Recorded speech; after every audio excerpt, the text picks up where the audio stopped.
ഈ യൂട്യൂബിൽ ഇൻസ്റ്റഗ്രാമിലൊക്കെ വീഡിയോ ചെയ്യുന്നവർക്ക് പലർക്കും പല പല പ്രയോജനങ്ങളാണ്. ചിലർ മോണിറ്റൈസ് ചെയ്യുന്നു, ചിലർ ബ്രാൻഡ് കൊളാബറേഷൻ, സാധനങ്ങൾ കൊളാബറേഷൻ, പെയ്ഡ് കൊളാബറേഷൻ, സ്വന്തമായി ഒരു ബിസിനസ് തുടങ്ങി രക്ഷപ്പെടുന്നു, അങ്ങനെ പലതും.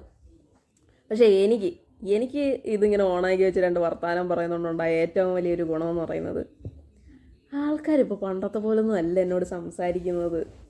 അവരിങ്ങനെ വളരെ ചിന്തിച്ച് അളന്നു മുറിച്ച് നല്ല വ്യക്തവും സ്പഷ്ടവുമായി പറയേണ്ടത് മാത്രം പറഞ്ഞ് ഒതുക്കുന്നു. അങ്ങനെ ഇങ്ങനെയൊന്നും ഇവരെന്നെ കളിയാക്കുന്നില്ല. സ്ഥിരമായി എന്നെ ബുള്ളി ചെയ്ത മനുഷ്യന്മാരൊന്നും എന്നെ കണ്ട മാത്രയിൽ ശാപവാക്കുകൾ ചൊരിയുന്നില്ല. എൻ്റെ മനസ്സിനെ കുത്തി വേദനിപ്പിക്കുന്നില്ല, വിഷമിപ്പിക്കുന്നില്ല. അവർ കോമഡിയാണ് എന്ന വ്യാജേന അവതരിപ്പിച്ച് നമ്മുടെ ഹൃദയത്തിൻ്റെ അറകളെ വരെ പിടിച്ചു കുലുക്കിയിരുന്ന പല സാധനങ്ങളും ഇപ്പോൾ അവരുടെ നാക്കിൽ നിന്ന് പുറത്ത് വരുന്നില്ല.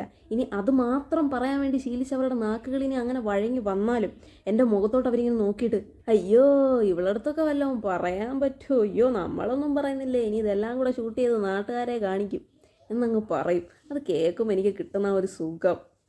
പക്ഷെ എനിക്കിതിൽ നിന്ന് വേറൊരു വലിയ സംഭവമാണ് മനസ്സിലായ.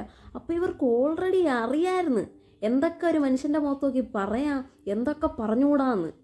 അപ്പോൾ പിന്നെ അവർ മനുഷ്യനെ വേദനിപ്പിക്കാൻ വേണ്ടി മാത്രമായിരുന്നു അങ്ങനത്തെ ഓരോ വൃത്തികെട്ട ഡയലോഗുകൾ കാണുമ്പോൾ ഇങ്ങനെ എന്ന് പറഞ്ഞുകൊണ്ടിരുന്നത്.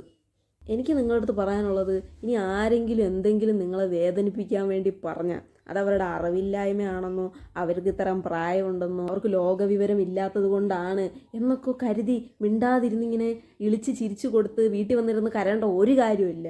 അപ്പോഴേ രണ്ട് വർത്തമാനം കൂടെ പറഞ്ഞു കൊടുക്കുക. അവർ മനഃപൂർവ്വം നമ്മളെ വിഷമിപ്പിക്കാൻ വേണ്ടി മാത്രം പറയുന്നതാണ്.